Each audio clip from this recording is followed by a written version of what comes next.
Hello बाबू लोग, कैसे हैं?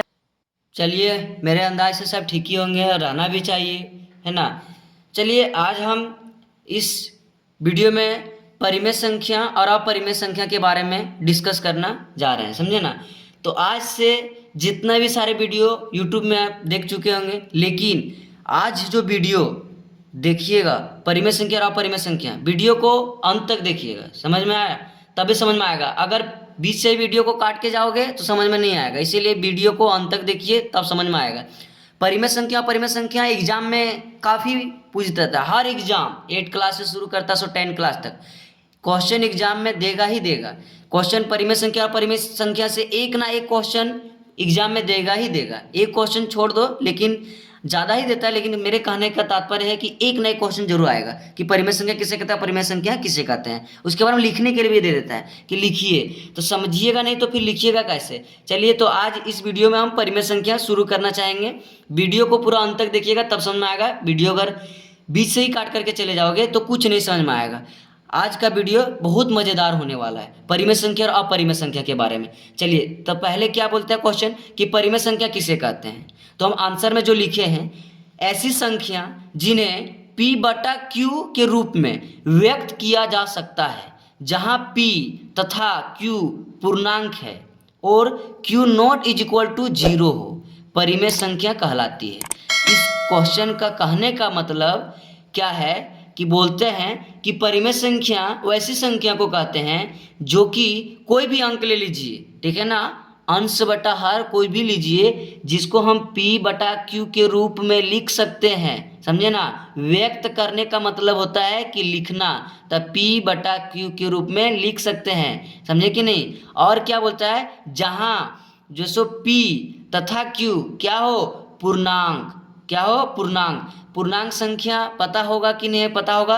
अगर नहीं पता है तो पूर्णांक संख्या का वीडियो बना चुके हैं। पूर्णांक संख्या, पूर्ण संख्या, सम संख्या का वीडियो बना चुके हैं। अगर नहीं देखेंगे वीडियो तो पहले वो वीडियो देख लीजिएगा जा करके, तो समझ में आ जाएगा कि पूर्णांक संख्या किसे कहते हैं, ठीक है।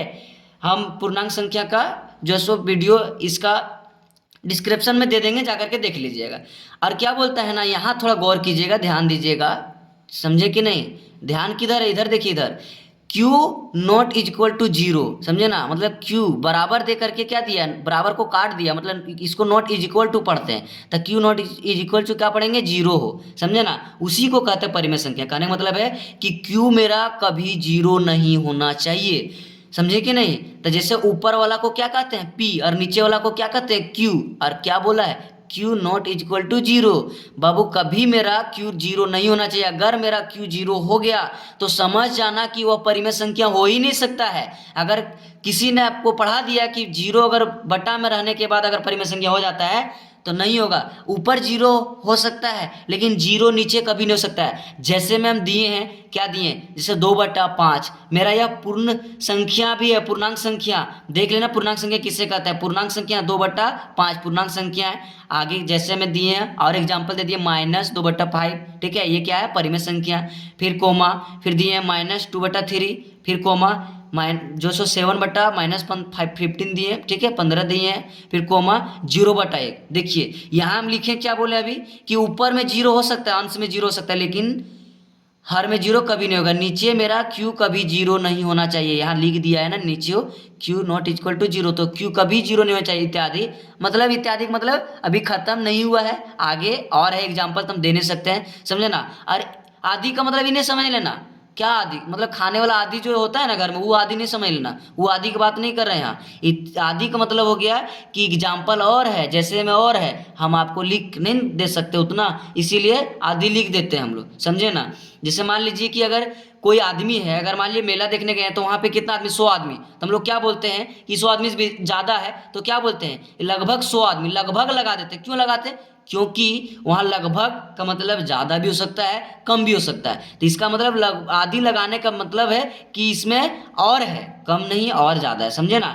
चलिए, समझ में आ गया होगा परिमेय संख्या। अब चलिए अपरिमेय संख्या समझते हैं। अपरिमेय संख्या किसे कहते हैं, तो अपरिमेय संख्या में लिखें क्या आंसर में, ऐसी संख्या जिन्हें p बटा q के रूप में, ठीक है ना, व्यक्त नहीं किया जा सकता है, और जिनका दशमलव ना तो समाप्त होता है ना ही जो सो दोहराता है, ठीक है ना, दोहराता है, ठीक है। जैसे √2 √3 पाई, पाई पढ़ा होगा, पाई जानता है कि नहीं, पाई। और जैसे में दिए √3/2 कोमा, ठीक है ना, ये √5 दे दिए, समझे ना। ये तुम्हारा क्या है, अपरिमेय संख्या है। क्या है, अपरिमेय संख्या। कहने का मतलब है कि अपरिमेय संख्या, समझो शॉर्टकट में कि अपरिमेय संख्या उसको बोलेंगे जिसको हम p/q के रूप में नहीं लिख सकते हैं, समझा ना, उसको बोलेंगे अपरिमेय संख्या। जैसे मान लो √2 दिया गया, तो √2 को तुम p/q के रूप में लिख सकते हो, नहीं लिख सकते हो, समझा कि नहीं। रूट में जो अंक रहेगा वो कभी अपरिमेय संख्या, मतलब परिमेय संख्या नहीं हो सकता, समझा ना। हो सकता है कब, जैसे मान लीजिए कि √3 दिया, तो √3 का वर्गमूल निकालेंगे तो √3 निकलेगा, नहीं निकलेगा, है ना।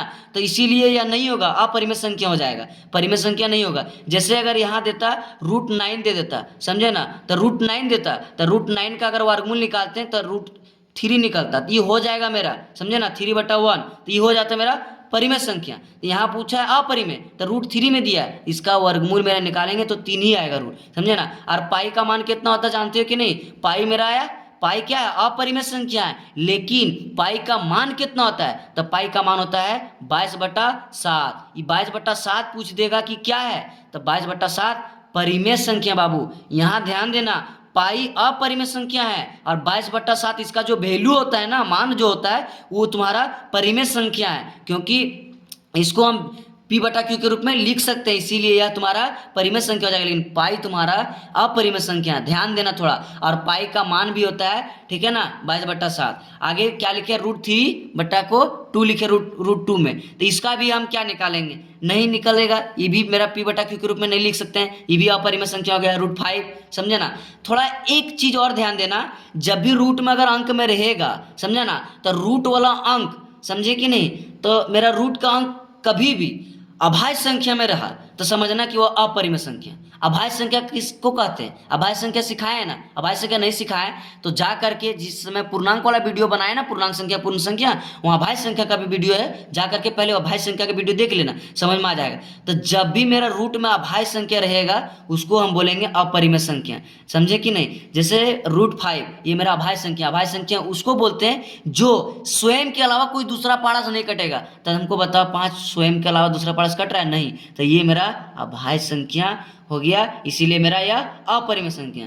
आशा करते हैं कि बहुत अच्छे तरीके से सरल भाषा में समझ में आ गया होंगे, ठीक है। अगर समझ में आ गया होगा तो वीडियो को लाइक जरूर कर दीजिएगा, सब्सक्राइब जरूर कर दीजिएगा और अपने दोस्तों तक शेयर जरूर कर दीजिएगा, ठीक है। चलिए अब मिलते हैं नेक्स्ट वीडियो में।